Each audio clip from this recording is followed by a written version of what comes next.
మేడారంలో మామూలుగా మొక్కులు ముడుపులు ఉంటాయి. మొక్క ముడుపు ఏంటి అసలు? ఆ ప్రోగ్రామ్ స్పెషాలిటీ ఏంటి? 10 సంవత్సరాల్లో మనం చేస్తున్న ఈ కార్యక్రమంలో ముఖ్యమైనటువంటి ఉద్దేశం ఏమంటే, ఇది ఒక ప్రపంచ పండుగ అయ్యేంత విశిష్టత ఉన్నటువంటి కార్యక్రమం. ఒక సమయంలో నేను టూరిజం అనేటువంటి అంటే పర్యటన అనేటువంటి దానిపైన ఎక్కువగా వర్క్ చేయడం స్టార్ట్ చేశాను. పర్యటన అనగానే నాకెందుకు ఏదో కొంత వెలితి అనిపించింది. డబ్బులు బాగా ఉంటే గాన సగం జీవితం ట్రాన్స్పోర్టేషన్ లో రకరకాల ప్లేసెస్ కి వెళ్తూ సోషల్ మీడియాలో వాటిని ప్రజెంట్ చేస్తూ రీల్స్ చేస్తూ గడుపుతున్నారు. ఇది నిజంగా అవసరమా? స్ట్రెస్ ఫ్రీ లైఫ్ స్టైల్ దానికి దగ్గరగా వెళ్తున్నామంటే పరిగెత్తుతూ ఉన్న వాళ్ళు మళ్ళీ వెహికల్లో పరిగెత్తుతున్నారు. కానీ శాంతి కోసం వెళ్తున్న వాళ్ళకి నిజంగా శాంతి దొరికిందా అంటే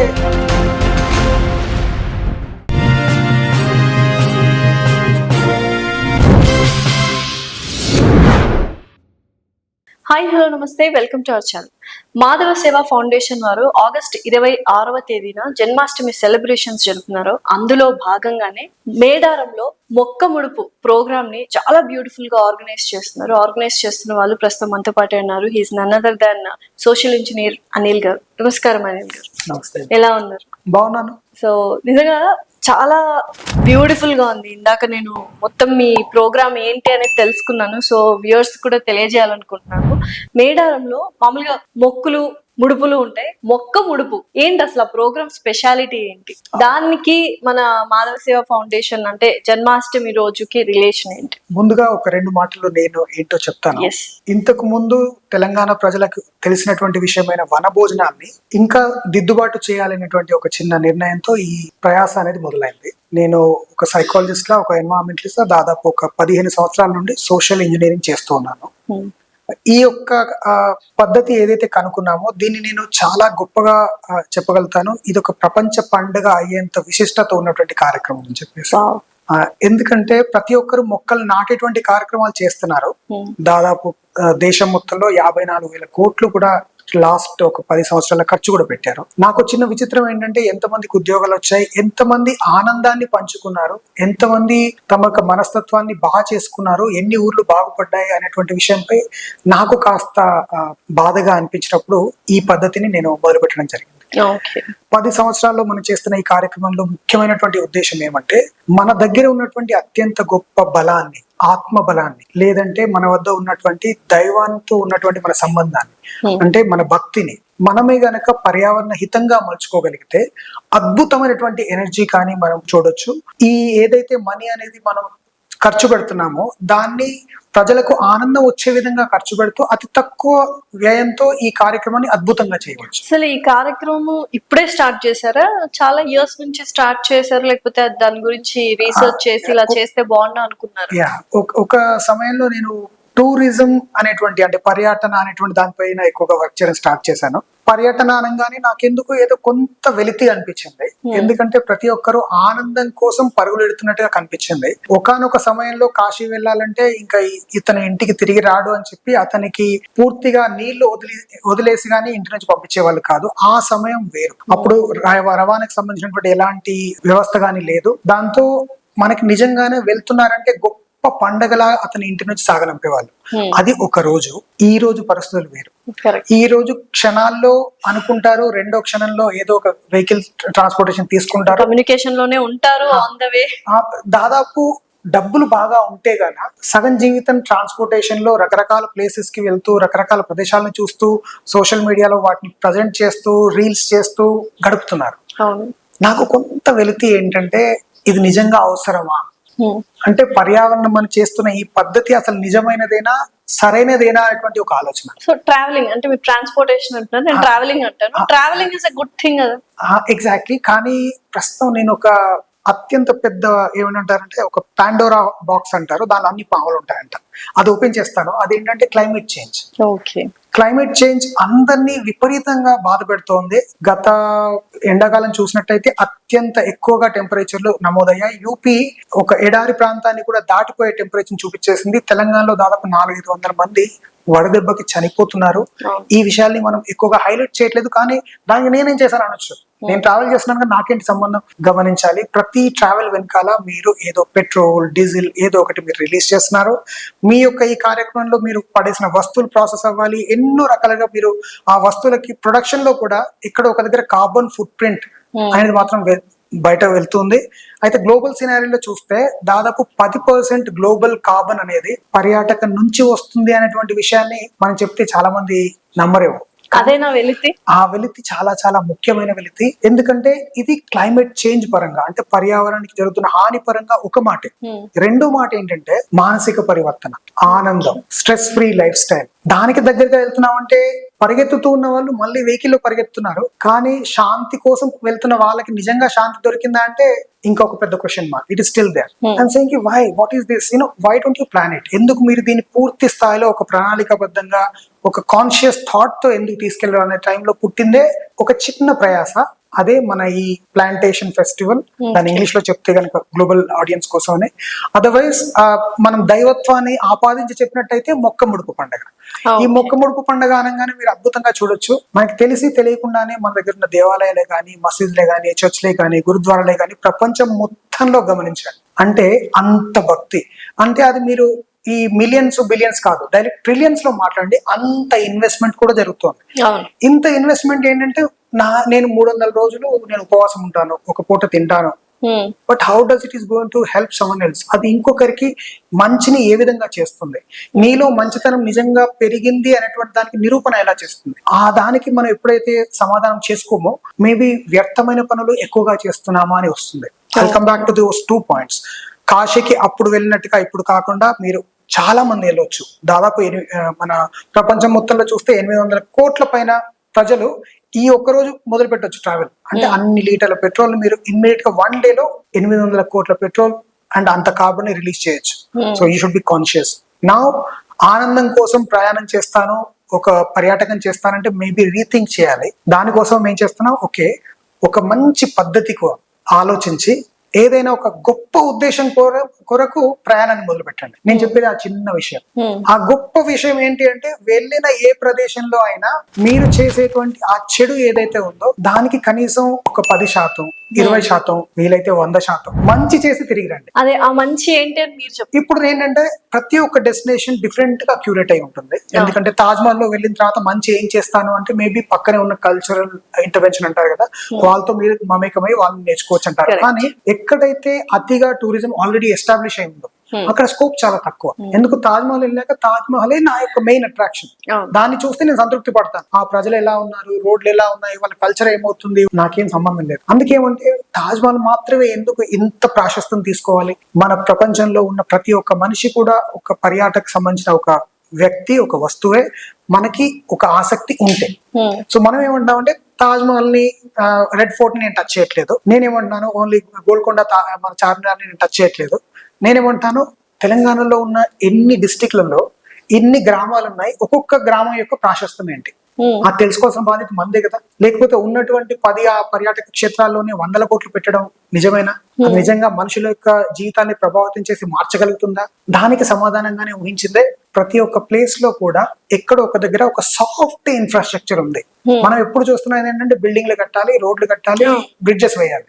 మనం ఏమంటున్నాం, కానీ ఒక ముసలావిడికి పెన్షన్ కాకుండా తను వండి ఆ చికెన్ కర్రీ ద్వారా కూడా ఒక 3,000 వస్తే మీ పెన్షన్ ఆవిడకి అవసరం లేదు, తనకు తానుగా బతకగలుగుతుంది. ఏదో ఒక గ్రామంలో ఉన్నటువంటి ఆ యూత్ కి గనక ఆ పక్కనే ఉన్న పక్షుల్ని, ఆ పర్యాటకాన్ని చూపించగలిగితే, వాళ్ళకి ఒక గైడ్ ఫీజ్ లాగా సపోజ్ ఒక 5,000 మంత్లీ ఎర్న్ చేయగలిగితే వాళ్ళకి మీ యొక్క ఇన్సెంటివ్స్, నిరుద్యోగ భృతి అవసరం లేదు. సో గవర్నమెంట్ ఇన్వెస్ట్మెంట్ అంతా ఒక 300 కోట్లు మేము ఒక టూరిస్ట్ రిసార్ట్ కట్టాము, దానిలో మాకు 5గురికి వాచ్మెన్ ఉద్యోగాలు ఇచ్చానటువంటి ప్లేస్ లో నాకు నవ్వొస్తుంది. అది గవర్నమెంట్ పెట్టే డబ్బులే కానీ ప్రజల కోసం పెట్టాలి కదా. సో మీరు ఇవన్నీ ప్రశ్నలే, సో వీటికి సమాధానాలు ఏంటి, సొల్యూషన్ ఏంటి? అబ్సల్యూట్లీ. చూడండి ఏ విధంగా వచ్చిందో సమస్య. ఇంత పెద్దది, గ్లోబల్ క్లైమేట్ చేంజ్ అంటున్నాం, యూత్ ఆర్ నాట్ ఎంప్లాయిడ్ అంటున్నాం. ఈ సైడ్ చూస్తే కనుక మనం ఉన్న ఇన్ఫ్రాస్ట్రక్చర్ లో మనం చేసేటువంటి దాంట్లో శాంతి కూడా రావట్లేదు. సో సస్టైనబుల్ డెవలప్మెంట్ అనేటువంటి థాట్ ని అందరూ అర్థం చేసుకున్న ఎగ్జిక్యూషన్ కి ఒక ప్లాన్ కరెక్ట్ గా లేదు. 100 ప్లాన్స్ ఉండొచ్చు, ఒక్క ప్లాన్ నేను చెప్తాను. ఆ ఒక్క ప్లానే మనం వెళ్ళిన ఈ ప్లేస్ లో సాఫ్ట్ ఇన్ఫ్రాస్ట్రక్చర్ అనేటువంటి ఆ గ్రీనరీని, కంపోనెంట్ ని మనం ఇంక్రీజ్ చేద్దాం. అంటే చెట్లు పెట్టొచ్చు కదా ఎక్కడికి వెళ్ళినా. ఒక మంచి పని. చెట్లు పెట్టడం ద్వారా ఏమవుతుందంటే లోకల్ ఎకానమీ ఇంప్రూవ్ అవుతుంది. ఇమాజిన్ ఏ కేస్, నేను ఇక్కడ నుంచి నిర్మల్ బొమ్మలు నేర్చుకోవడానికి వెళ్తున్న ప్రాశస్తంలో పక్కనే ఉన్న విలేజ్ లో ఒక 1000 చెట్లు పెట్టగలిగితే అక్కడ ఉన్నటువంటి జామకాయలు కానీ ఏదైనా పండు దానికి రేపు వస్తే అక్కడ ఉన్న వాళ్ళకి ఖచ్చితంగా ఎకానమిక్ ఇన్సెంటివ్ దొరుకుతుంది. ఇది immediate regret, what you call compensation. Me carbon కూడా ఆఫ్సెట్ అయిపోతుంది. సెకండ్ థాట్ ఏంటంటే మనకి ఈ ప్రస్తుతం చేస్తున్న దీనిలో అకామిడేషన్ ఏదైతే కావాలో అక్కడే చిన్న చిన్నగా హట్స్ వచ్చేస్తాయి, హోమ్ స్టేస్ వస్తాయి. అక్కడే మళ్ళీ 300 కోట్ల హరిత రిసార్ట్స్ అవసరం ఉండదు. So this is like multiple revenues లో మనం డిస్ట్రిబ్యూటివ్ ఎకానమీ మోడల్ ని క్రియేట్ చేయొచ్చు. కానీ ఎకానమీని నేను ముందుగా ఎప్పుడైతే తీసుకొని వెళ్ళానో నాకు ఆల్కహాల్ అంతా ఇంకా ఎక్కువ డబ్బులు వస్తాయి సార్ అన్నాడు ఒక. అరే ఆల్కహాల్ కాదయా, ఇది ఈ విధంగా చేసాము అని చెప్తే సార్ గాంజా అంతా ఇంకా ఎక్కువ వస్తాయి అంటున్నాడు. అంటే మనీని ఎప్పుడు కూడా డబ్బుని ముందుగా పెట్టి ఎవరికి కూడా మీరు అభివృద్ధి పదాన్ని చూపించడం చాలా చాలా ప్రమాదకరంగా మారే అవకాశం. సో కరెక్ట్, మీరు చెప్పిన ఐడియా బాగుంది. మనం వెళ్ళిన ప్రతి చోట మనం ఏదైనా టూరిస్ట్ ప్లేస్ కి వెళ్తే అక్కడ మొక్కలు నాటడం అనేది it was a great thing. So దానికి బీజం ఏంటి అంటే what is the way route మీరు కనుక్కున్నారు? ఇప్పుడు ఏంటంటే టూరిస్ట్ ఏదైతే నేను ఇంటర్వెన్షన్స్ చేస్తున్నానో ఎన్ని ప్లేస్లు తెలంగాణలో ఉన్నాయి, ఎన్ని టూరిజం ప్లేసెస్ నేను డెవలప్ చేస్తానో ఒక చిన్న థాట్ నాకు వచ్చింది. నా జీవితం సరిపోదే. అవునా? ఎందుకంటే అన్ని టూరిజం ప్లేసెస్ ఉన్నాయి తెలంగాణలో దాదాపు 33 డిస్ట్రిక్ట్స్ ఉన్నాయి. ఈ 33 డిస్ట్రిక్ట్స్ మనం టార్గెట్ చేయగలిగితే ఒక్కొక్క దానిలో ఒక 100 విలేజెస్ ఉన్నాయి అనుకున్నాను. 33,000 ఈ 3,300 ఇంటి మండల్స్ కి నేను సర్వ్ చేయాలన్నా, దానికి ఇంకో 10 యాడ్ చేసుకొని ఒక 33,000 విలేజెస్ చేయాలన్నా నా జీవితం వల్ల కాదు. ఫస్ట్ ఇన్సైట్ దానికి నేనేమన్నానంటే why don't we create a model. ఒక మోడల్ ని ఎలా తయారు చేద్దామంటే ఆ ఒక్క మోడల్ అనేది మీకు ప్రపంచం మొత్తానికి అన్వయించబడే విధంగా ఉంటే ఎంత బాగుంటుంది. అక్కడే వచ్చినటువంటి ఆలోచనే డబ్బును పెట్టి జనాల్ని ముందుకు తీసుకురాను.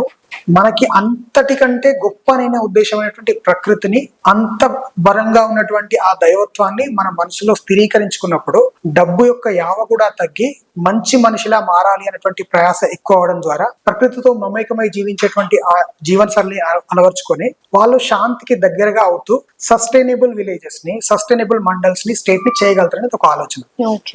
ఈ ప్రయాసలోనే మనం ఏం చేసాం, మొక్కలు పెట్టే కార్యక్రమంలో మొదటగా దాదాపు ఒక 10-20 ఫెస్టివల్స్ చేశాను.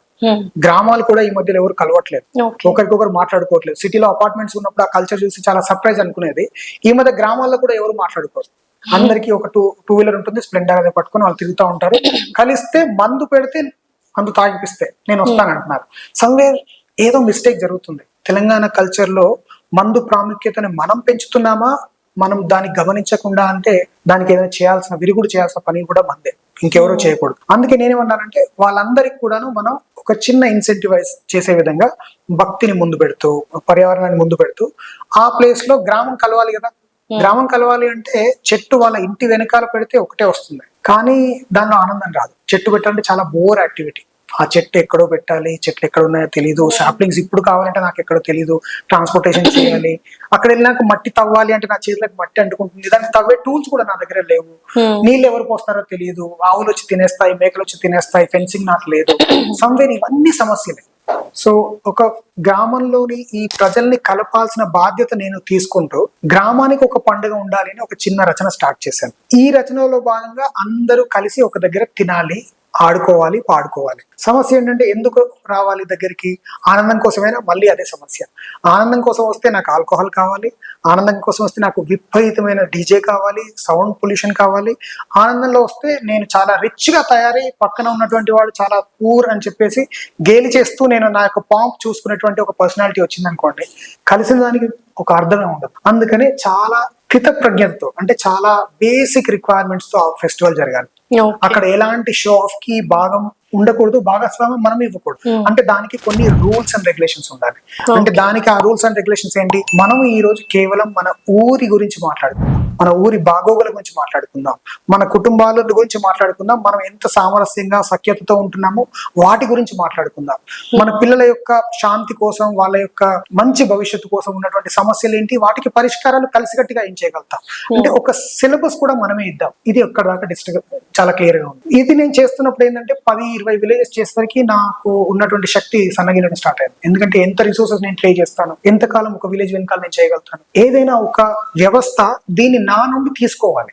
ఈ బరువు నా నుండి ఎప్పుడైతే వెళ్ళిపోతుందో, ఆ వ్యవస్థ ఎప్పుడైతే తీసుకుంటుందో త్వరగా ఇతర ప్లేసెస్ కి వెళ్ళగలుగుతుంది. అక్కడ వచ్చిన ఆలోచనే, ఎందుకు మనం ఈ దైవత్వాన్ని మనలో ఉన్నటువంటి ఈ యొక్క ఇన్స్టిట్యూషన్, ఎలా అయితే ప్రతి ఊర్లో ఒక పోలీస్ స్టేషన్ అంటారో, అలానే ప్రతి ఒక్క ఊర్లో ఏదో ఒక ప్రార్థనా మందిరం గాని, ఒక గుడి గాని ఏదైనా ఉంటుంది. దాన్ని మనం ఎందుకు ఆశ్రయించకూడదు? ఎందుకంటే వాళ్ళు కూడా ఇదే విషయాన్ని ప్రస్తావిస్తున్నారు. చాలా జీవితాన్ని సరళిని బాగా చేసుకోమని, మీ యొక్క పరివర్తన బాగా చేసుకోమని చెప్పేసి, కుటుంబాలతో బాగా ఉండమని, సమాజంలో బాగా ఉండమని. అప్పుడు నాకేమనిపించింది, మంచి సఖ్యత కనిపించింది. దానికి కాస్త మనం రీసెర్చ్ చేసి చూస్తే, మన స్క్రిప్చర్స్ లో కానీ, మన బుక్స్ లో కానీ, అంటే ధార్మిక గ్రంథాల్లో కూడా ప్రతి దగ్గర దేవుడు ఎప్పుడు ప్రకృతితో కలిసే ఉన్నాడు. దేవుడు చేతితో మనం చేసే ప్రతి పండుగలో కూడా ప్రకృతి ఖచ్చితంగా ఇంటర్వ్యూన్ అయింది. ఎంత బలంగా అంటే, ఉగాది చేయాలంటే చెట్టు లేకుండా నాకు పండుగ జరగదు, దసరా చేయాలంటే జమ్మి చెట్టు కావాలి, క్రిస్మస్ చేయాలన్నా ఆలివ్ ఫ్రూట్స్ కావాలి, లేకపోతే నాకు ద్రాక్ష రసం కావాలి. సమ్వేర్ వితౌట్ నేచర్స్ ఇంటర్వెన్షన్ ఏ పండగ లేదు, ఏ దేవుడి అస్తిత్వం కూడా చెప్పబడలేదు. అప్పుడు ఏమైంది, తెలంగాణలో ఉన్న వనభోజనాలు mixed with the religious scriptures and presented as a case study. దాన్ని ఒక మంచి కేస్ స్టడీలా ప్రపంచానికి ఇద్దాం. అప్పుడు ఏమైంది, ఇది తెలంగాణ గ్రామాన్ని 10కి మారుస్తుంది. తెలంగాణ బయట కూడా ఈ దైవత్వాలు ఉన్నాయి. ఆ విధంగా పక్కన ఉన్న రాష్ట్రాలు మారుతాయి. అంటే దేశం మారొచ్చు. అంటే 100లో 1% అయినా మారిన ఇట్స్ గ్రేట్ కంట్రిబ్యూషన్. అలా చేస్తే తెలంగాణలో ఉన్న వన్య భోజనాల్ని అత్యంత అద్భుతంగా మనం తయారు చేసి ప్రపంచ దేశాలకి ఇస్తే ఎలా ఉంటుంది? అమెజాన్ అడవులు కాలుతున్నాయి, కొట్టవేయబడుతున్నాయి. అక్కడ ప్రజలకి మనం ఈ స్ట్రక్చర్డ్ వన భోజనాన్ని ఇవ్వగలుగుతామా? ఇస్తే అమెజాన్ అడవులు కాపాడబడితే అది మనకు కూడా మంచిదే కదా. ఎందుకంటే 20% ఆఫ్ ఆక్సిజన్ ప్రపంచంలో అమెజాన్ అడవుల నుంచే వస్తుంది. ఆ అడవులు పోతూ ఉంటే మేము ఎందుకంటే స్తబ్దంగా ఉందాం. అంటే మన యొక్క తెలంగాణ తెలుగు ప్రజల సంస్కృతిని ఖచ్చితంగా మనం తలకెత్తుకొని దాన్ని బాగా చేసి, ముందుగానే తొందరపడి ఇవ్వకుండా బాగా చేసి ఇవ్వగలిగినట్టయితే మనం దేశ విదేశాలకి మన సంస్కృతిని పరిచయం చేస్తూ ప్రపంచ స్థాయిలో ఒక మంచి పండగని మనం అందించవచ్చు అనేటువంటి ఆలోచనలో మొదలైతే ఈ జర్నీ.